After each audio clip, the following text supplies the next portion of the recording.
Hello guys, today we are going to review about the Choetech Power Fast Wireless Car Charger. It comes with a fast charge protection, gravity linkage and one-hand operation.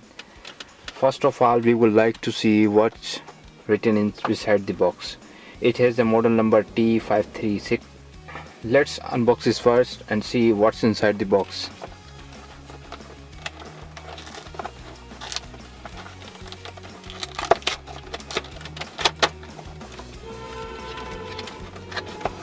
Okay, what we have here inside the box is we have the charger, wireless charger, you can see,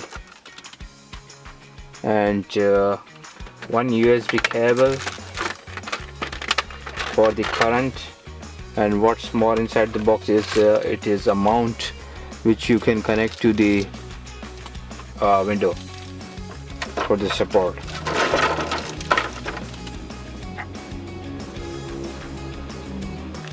Let's talk about the design of this. It comes with a hard plastic. Here you can see, if you tap this you will find this, it has a hard plastic, and material they use is really fine. It looks really cool. On the other side it has the grip on the board. Okay, so this is the Choetech fast wireless car charger, which comes with the crutch, 10-volt maximum output with 1.4 times faster than other normal charging. It has the fast wireless charging system. They also have the safety protection, overcharging, overheating, like this. We also have the user manual inside the box, where it's showing that how it's work and how you can connect your Choetech wireless car charger inside the car, how you will set up this and how you will know that's how it's charging or not. I think this is the best device we have found on the internet. You can easily buy this device from the Choetech official.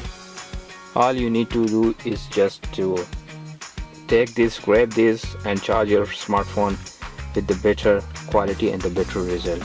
It also comes with the 18 months warranty, where if you have any queries, any problem with this product, you can claim your product within 18 months. They have the lifetime support for their product for their customer. Any customer can contact their customer services anytime. So I think this is the best they have got. The Choetech is also giving the power to the best product. Thank you very much for watching this video. Keep watching our videos from the iGeekphone.com. Thank you very much.